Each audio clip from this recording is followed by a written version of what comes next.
De volta com o Educador em Entrevista, vamos falar um pouquinho aqui de meio ambiente na companhia da Natália. Natália, gratidão pela participação. Boa tarde. Boa tarde, Luciano. Boa tarde a todos. Bom, Natália, tem ganhado as mídias aí cada vez mais, não é? A questão polêmica aí da exploração, possível exploração de petróleo na Foz do Amazonas. Primeiro eu queria falar um pouquinho desse espaço, né? Para quem não conhece, né? Primeiro, o que é uma foz, para quem não sabe, né? E que tipo de relação isso tem com o meio ambiente? Bom, a foz é uma parte muito rica em biodiversidade, que é justamente o encontro, né, do rio com o mar. Então, é onde o rio Amazonas deságua no oceano. E é uma área que geralmente a gente tem populações ribeirinhas, quilombolas, comunidades tradicionais. Temos também populações indígenas nessa área. Que vivem exatamente dessas condições que esse ambiente muito específico propicia, que é um ambiente muito úmido, tem os mangues e tudo mais. Então, é um ambiente muito rico em biodiversidade, mas também que tem um lado social muito significativo para a região.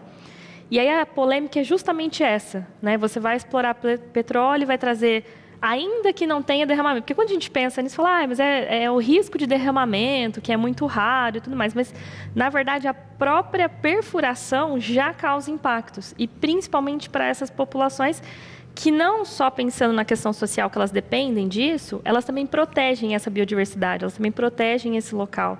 Então, por isso que se discute tanto e gera tanto essa polêmica, porque a gente está falando de uma possibilidade de ter petróleo, eles vão tentar explorar, não é certeza que vai dar certo, tem aí um histórico de outras perfurações próximas que não derem nada, vai gerar um impacto e no momento em que a gente está vivendo essa crise climática intensa. Então, a grande polêmica é isso, é justamente nesse momento do auge da crise climática, ao invés de pensar em transição energética, a gente falar de perfurar mais petróleo e ainda numa região que deveria ser protegida no Brasil, que é a região amazônica. Perfeito.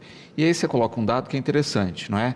Sem a certeza de produção, porque o que a gente tem aí de dados, né, outras tentativas no local, já existiram tentativas de perfuração no local, etc., com resultados pífios.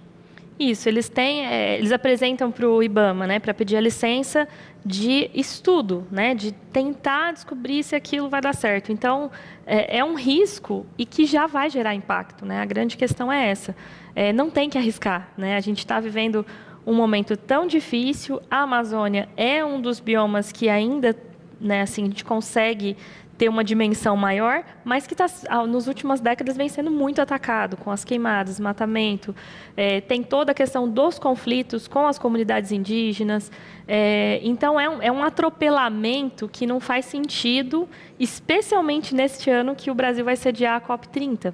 Né? Então, a gente não consegue ver sentido numa ação dessa no momento que a gente vive. Né? Pensando aí apenas na justificativa que eles falam, né? Porque o Brasil precisa se tornar autônomo na produção de petróleo e tudo mais, tem a questão econômica, mas o benefício em detrimento desse risco ambiental e social não vale a pena, e o próprio IBAMA já alertou sobre isso, tanto que em outras situações ele já negou, né? Alguns anos atrás, já negou essa licença para exploração, para estudo nesse local. Uhum. E o que eu acho mais estranho em toda a discussão é o seguinte: há alguns anos atrás, algum tempo atrás, a gente atingiu autonomia com pré-sal, não é? Mas aí veio toda aquela crise em função da Petrobras e venderam parte desse patrimônio, ou seja, a gente atingiu e acabou perdendo a autonomia. E agora a gente arrisca de novo, ao invés de simplesmente, olha, vamos retomar essas estruturas. E a gente tem que pensar que, assim, é um momento de transição, né? Por mais que a gente tenha essa influência agora do presidente dos Estados Unidos, que saiu do Acordo de Paris, a gente sabe que isso mexe com muitas questões sensíveis de pressão política, né? É uma questão bem complexa de analisar, mas é um momento que esse investimento deveria vir com a questão das energias alternativas, né? E a gente não vê isso acontecer. Ao invés de pensar no investimento para a energia limpa, energia alternativa, a gente vê um grande investimento que é um risco, né? Em todos os sentidos, é um risco também de não dar o resultado esperado, num ambiente que deveria estar sendo tão protegido quanto é a Amazônia. Então, realmente é um retrocesso que a gente vê nessa área muito, muito grande e um perigo, realmente, para essa região, para essa população, que a gente tem lá mais de 50% da população dessa região, especialmente lá na região do Oiapoque, que é população tradicional, população ribeirinha, quilombolas, né? Uhum. E que tem ali a sua atividade já de subsistência que vai ser totalmente transformada se você colocar ali um posto, né, para esse estudo, para essa perfuração. Ricardo coloca uma questão também interessante aí, que foi falado, entre aspas, na geração de empregos com essas estruturas. Mas, como você coloca, né, uma população ribeirinha estaria qualificada para esse tipo de emprego? É incrível que já tem até uma especulação na região, já estão vendendo cursos técnicos para trabalhar, né? Cursos que não tem nada a ver, assim, são pessoas oportunistas, né? E o que acontece? Historicamente, se você pegar qualquer tipo de grande empreendimento que vai para uma região de população tradicional, não dá certo. Porque você precisa de produção, de profissional técnico especializado. Uhum. Né? E você não vai conseguir. Eu vou até além, não é só uma questão de conseguir. Eu não acho justo você chegar para uma pessoa que fez uma ação, uma atividade, que ela faz aquilo com maestria, que é tradicional, que é cultural, há décadas, há gerações ela faz aquilo, e você chegar para ela e simplesmente querer transformar ela num profissional técnico para atuar num setor totalmente diferente daquilo que ela vivencia. Né? Eu acho que é muito grave quando a gente fala de geração de emprego que vai contra a cultura de um local, né? Que vai transformar a cultura desse local. Eu acho um grande abuso, né, esse tipo de fala. E geralmente é o que se fala. E a gente tem historicamente em várias regiões do Brasil onde isso aconteceu, os dados que mostram que geralmente essas populações elas vão sendo retiradas, né, elas vão sendo obrigadas a sair desse espaço, porque realmente elas não conseguem viver daquilo que elas viviam antes, elas não estão qualificadas para esses novos empregos que vão ser gerados, porque geralmente vêm pessoas de fora, e mais, a gente tem casos gravíssimos em que essa população nova de outro lugar que vem para esse espaço comete vários crimes, como violência, estupros, enfim, são dados assim muito graves e críticos para a gente pensar numa população que tem ali uma cultura totalmente diferente, né, que vive ali da pesca, de produtos artesanais, né, que tem toda essa questão cultural, ancestral, e você chegar com um empreendimento moderno, técnico, que não tem nada a ver com essa população. Então, tem esses dois pontos, né? Primeiro, que realmente a gente não vai ter uma população qualificada para trabalhar nesses empregos. E segundo, que mesmo que a gente fizesse esse processo de qualificação, isso seria um abuso, um apagamento ali dessa história que precisa ser preservada. Exatamente. Rafael colocando, né, que concorda com você e acha, né, que dificilmente essa mão de obra local seria utilizada, não é? Porque ele coloca isso, né? Tem amigos, tem contato de pessoas que já trabalharam, inclusive, em plataformas, etc., e que tinha pessoas do mundo todo, né? Da Índia, de tudo que eram locais, justamente por isso, porque tinha que ser mão de obra qualificada há muito tempo. Sim, são especialistas, né? Pessoas extremamente qualificadas para poder fazer dar certo. Porque se você pensar, o alto investimento, você não pode arriscar colocar ali uma pessoa que nunca trabalhou com isso para fazer uma função importante, né? Que vai correr o risco ali. São ações específicas e muito arriscadas, né? Então, realmente, não faria nem sentido fazer essa qualificação rápida da população para que eles trabalhassem lá. E como eu falei, eu acho que é um atropelamento da cultura que não deveria acontecer, né? Fazendo só um paralelo, muita gente fala assim, a questão dos catadores, né? Por que não ensina uma outra profissão para eles, né? A lógica é a gente pensar em melhores condições de trabalho para aquilo que a pessoa já faz, né? E não querer trocar uma cultura, trocar algo que a pessoa gosta e faz bem, né? Mas é comum que a gente pense assim, solucionar os problemas é simplesmente dar empregos. E muitas vezes esses empregos eles estão atropelando essa cultura local, especialmente falando de comunidades tradicionais, né, que vêm sendo tão atacadas. Exatamente. Marília também colocando uma questão interessante, que é essa questão de se fala assim, olha, estão tomando todas as medidas para não ter acidentes, etc. e tal, porém, não é, se tem um acidente, não é, segundo aí os dados disponibilizados, eles falam que em 2 dias haveria aí uma equipe para sanar essas questões, não é? Um vazamento de petróleo depois de 2 dias... É um estrago que não dá para remediar, né? Você teria que agir ali em algumas horas para conseguir recuperar parte especialmente da biodiversidade que vai ser afetada. Mas o mais importante é a gente pensar que, ainda que não ocorra acidente, isso já é um impacto. A gente vai ter ruído, vai ter contaminação da água, essa movimentação de pessoas, a questão social, né? Então, assim, por exemplo, helicópteros, aviões, coisas que a biodiversidade local não está acostumada e que isso afasta os animais. E a gente tem que entender que um ecossistema ele não funciona de forma isolada, né? As plantas aqui, animais aqui, está tudo interligado, todos os ciclos biogeoquímicos, eles precisam de um ecossistema inteiro funcionando para que continue tudo em equilíbrio. E aí, quando você tira uma parte, você tira, por exemplo, uma espécie de animal daquele local, isso afeta toda a cadeia alimentar, que vai afetar toda a estrutura dos ciclos, das plantas existentes nos locais, né? Então, é um risco, é uma tragédia já anunciada. A gente já sabe o que vai acontecer. Por isso que tem toda uma movimentação de ambientalistas, ativistas, lutando para que isso não aconteça, né? Defendendo que não se explore o petróleo lá na Amazônia. Perfeito. E é uma área de mangue, né? Ou seja, é berçário tanto para o mar quanto para o rio, né? É 2 vias ali. Muitos animais usam aquela estrutura para reprodução, o que gera mais impacto ainda. Sim, além de ter as próprias espécies que são exclusivas desse espaço, né? E que elas não vão conseguir sair nem para um lado nem para o outro e conseguir sobreviver. Então, a perda de biodiversidade é algo que, assim, com certeza terá, né? Independente de ter algum vazamento ou não, a gente já tem. E essa parte da sociedade ali, a parte social, que eu acho que é primordial de se pensar, porque os argumentos que se colocam economia, questão de empregos, e vai na contramão do que a gente precisa nesse respeito com as comunidades tradicionais, né? Mas vamos falar um pouquinho de agenda climática, né, de mudanças climáticas também dentro dessa perspectiva, porque isso também impacta. A gente está falando de produção de petróleo. E, recentemente, saiu uma pesquisa falando do conhecimento das pessoas sobre mudanças climáticas no país. De certa forma, a gente tem um grande desconhecimento. É um dado que me deixou, assim, extremamente assustada, né? A gente tem 34% dos brasileiros que não fazem ideia do que é mudança climática. Isso é muito grave, né? Pensando nesse cenário de fake news, de negacionismo, essa onda de informações falsas, incoerentes, incorretas e confusas que vão sendo disseminadas.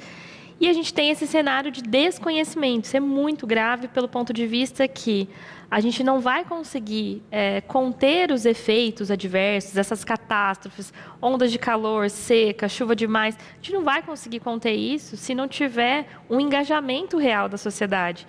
E aí, quando você olha para esse número, né, 34% é um número muito expressivo. E aí a pesquisa se desdobra em mais dados, a gente chega no dado que 17% apenas dos brasileiros conhecem de fato o que é mudança climática, por que acontece, né, estão preocupados com isso.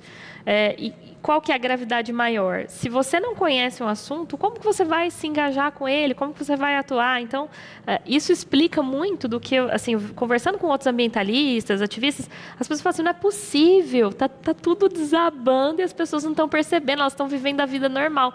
Mas é isso, essa pesquisa, ela traz essa resposta para a gente. A pessoa que não conhece do assunto, ela não vai se engajar, ela não vai se preocupar com aquilo, porque, no mínimo, ela vai achar, é discurso de ecochato. Lá vem esses ambientalistas de esquerda, às vezes as pessoas falam, né?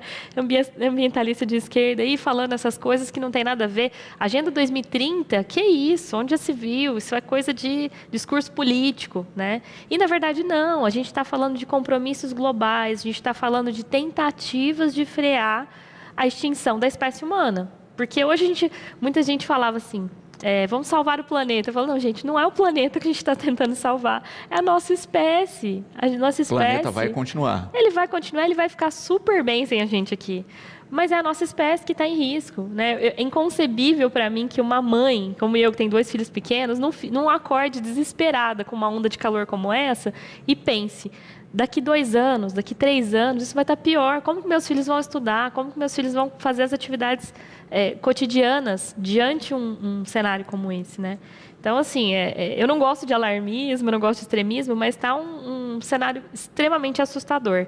E aí, quando a gente vê essa pesquisa e vê que a maioria das pessoas não sabe do assunto, nossa, dá um desespero ainda maior, né? Por um lado, desespero, e por outro, fala assim, vamos fazer alguma coisa, né? Essa semana mesmo, semana passada, criei um outro Instagram lá, Arte pelo Clima. Vamos tentar buscar outras formas de comunicar para que as pessoas realmente absorvam o que é crise climática, entendam qual é o papel delas nisso e, principalmente, que tomem atitudes, que possam agir para a gente conseguir mudar esse cenário. E é interessante justamente porque algumas coisas que eu vejo, muitas vezes a pessoa não perceber a mudança, porque ela é gradativa, né? A gente tem uma coisa também de não ter muita memória, né? Esses dias eu conversava com alguns amigos e a gente falava justamente isso, né? Que na nossa infância era rotina, todos os anos você ter período de frio marcado, com frio, né? De reclamar, de ir para a escola porque estava muito frio e etc. Você tem um período, entre aspas, de geadas, marcar, que não acontece mais, né? Exatamente. Então, assim, quando você puxa pela memória, você vê que a gente já está tendo impacto na rotina, algo que era certeiro todos os anos, não acontece mais. E essa instabilidade, essa incerteza, ela está muito ligada à ausência de políticas públicas, né? Isso impacta muito na vida das pessoas, porque no Brasil, isso faz parte da minha pesquisa de doutorado, dados que eu estou levantando lá. No Brasil, a gente não tem essa estrutura nos municípios, né? A gente tem um ou outro aí, exceção, que é pioneiro, que está aí, né, à frente das questões climáticas, mas a gente não tem plano de resiliência climática, a gente não tem uma estrutura que pense, por exemplo, ondas de calor, como no Rio de Janeiro, né, com sensação térmica chegando a 60 graus. Absurdo isso, né? É insuportável para a saúde humana. E aí, o que você faz numa situação dessa? Eu vou fechar as escolas, mas espera aí, e os trabalhadores que vão pegar ônibus, metrô? E como que a gente estrutura a sociedade para lidar com uma semana de um calor intenso em que é insuportável? Eu não faço nada. O que acontece? Sistemas de saúde vão começar a ficar sobrecarregados, porque isso vai trazer muitas doenças para as pessoas, não vão dar conta de atender, e isso vai um efeito em cascata, né? Então, essa falta de conhecimento da população, por um lado, a falta de preparação para lidar com essa instabilidade que a gente nunca sabe que vai ser, né? Você fica vendo a previsão do tempo, daqui 15 dias ela muda. Então, essa instabilidade, ela precisa ser pensada em termos de políticas públicas, para que a gente minimamente consiga sobreviver, né? Porque senão, além dos eventos extremos que causam uma catástrofe física no ambiente, como um alagamento lá no Rio Grande do Sul, como queimadas, né? Que são coisas mais visíveis. Esses outros extremos, como, por exemplo, essa onda de calor, eles também vão causar muitos impactos no cotidiano e a gente precisa estar preparado para isso, né? O que eu faço com o Rio de Janeiro? Está um caos lá, né? Fecharam as escolas, mas e os outros setores? E os adultos, as pessoas que trabalham? Como que a gente lida com isso? É como se fosse uma pandemia, né? Que você tem que ali, de repente, decidir se fecha, não fecha. E as pessoas vão começar, como disse o Kenanak, as pessoas vão começar a derreter feito lesma na calçada. Não vai demorar muito. E outra, né? Fechou as escolas. E essas crianças que não têm com quem ficar em casa, como é que esses pais se organizaram? Com a qualidade da casa dessas crianças, porque às vezes ela está numa condição térmica pior do que ela estaria na escola. Sim. Então tem, né? Aí a gente entra naquele outro conceito que é importante, que é a injustiça climática, né? A gente vai ter aí cenários de eventos extremos que vão afetar muito mais, com maior intensidade, as pessoas com menor poder aquisitivo, né? Porque não consegue colocar um ar-condicionado em casa, que não consegue, por exemplo, falar, não, hoje eu não vou trabalhar, vou ficar com meu filho. Então, é uma bola de neve bem difícil e que me assusta que a maioria das pessoas não tenha o conhecimento do que está acontecendo. Exatamente. Rafaela coloca uma questão interessante aqui, né? Como se mobilizar em função disso, né? Existem abaixo-assinados, mais informações, como quem quer se manifestar pode proceder? Eu tô assim, a Marina Silva posta alguma coisa, eu vou lá e comento. Petróleo na Amazônia, não. Então, assim, a gente pode fazer essa pressão nas redes sociais do Ministério do Meio Ambiente, do Ministério de Minas e Energia, do próprio perfil da Marina Silva, que é a nossa ministra aí do Meio Ambiente, mas tem outros canais, como, por exemplo, o Greenpeace, que está muito ativo, né? A gente tem o Observatório do Clima, que é um grupo que reúne aí cerca de 50 organizações, as maiores ONGs, institutos e organizações das questões ambientais no Brasil estão dentro do Observatório do Clima, e eles produzem relatório, documentos interessantes para você se informar também, né? Então, vale a pena seguir as redes sociais do Observatório do Clima também, e aí sempre que tem esses abaixo-assinados, eles publicam, eles colocam um link para a gente divulgar, mas mais do que isso, eu acho que isso é muito importante, essas ações de assinar um abaixo-assinado, fazer essa pressão. Mais do que isso, eu acho que o que está faltando é a gente chegar e conversar mais com as pessoas sobre esse assunto. Né? Eu acho que assim, você se sensibilizou, você entendeu que o tema é urgente, você está com aquela eco-ansiedade, fala com as pessoas, né? A gente às vezes fica com medo, com receio de falar, mas a gente precisa conversar mais sobre isso. Não nessa tentativa de alarmismo, mas na tentativa de falar assim, poxa vida, isso está me preocupando, não está te preocupando? Né? O que a gente pode fazer? O que no nosso município tem sobre isso? Será que o Batatais está preparado para situações extremas? Né? Vamos olhar para a nossa realidade, para o nosso bairro. O meu bairro, ele corre risco de alagamento se a gente tiver umas chuvas totalmente fora, né, do comum, do tradicional, esperado para cada época. E a seca? Se a gente ficar aí 5 meses sem chuva, como que Batatais vai se organizar para a questão dos recursos hídricos? Como que eu vou organizar? Eu tenho sistema de captação de água de chuva na minha casa? Será que existe algum programa, algum projeto que incentiva? Então, são perguntas que a gente tem que começar a se fazer e buscar os meios, os caminhos para fazer isso acontecer. Né? Então, essa participação cidadã, ela é muito importante.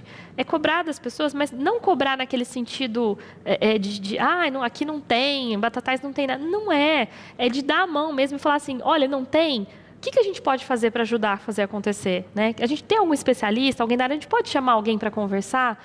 Então, ter essa participação maior nas políticas públicas, eu acho que é um caminho extremamente necessário, porque nós, cidadãos comuns da nossa casa, a gente não vai conseguir fazer grandes transformações, mas através das políticas públicas que são criadas para atender as demandas da sociedade, a gente consegue, não vou dizer aqui resolver o problema da crise climática, porque isso está muito longe de acontecer, mas a gente consegue pelo menos amenizar os efeitos disso na nossa saúde, no nosso cotidiano, na questão econômica, na questão social e, claro, na tentativa aí de proteger a nossa biodiversidade também. Perfeito. Você citou aí uma nova página na rede social que foi criada, como é que as pessoas acessam, qual o nome? Arte pelo Clima, né? Como bióloga e artista, eu tento misturar um pouquinho a arte e ciência, trazendo informações, mas também trazendo provocações através da arte. Inclusive, convido outros artistas que queiram contribuir, fazer publicações, produzir alguma coisa legal, pensando na questão climática, faço essa divulgação, né? É só me procurar. E a ideia é essa, a gente tentar trazer vários canais, várias formas de comunicação, que não seja essa só, né? De falar, ativista, climática, falando, mas também com outros meios, como, por exemplo, através da arte, que eu acho que é muito potente, para a gente trazer isso para mais perto das pessoas, para sensibilizar e principalmente para despertar essa percepção de que é grave, que é urgente e que precisamos estar, assim, todos unidos nessa causa para salvar a espécie humana.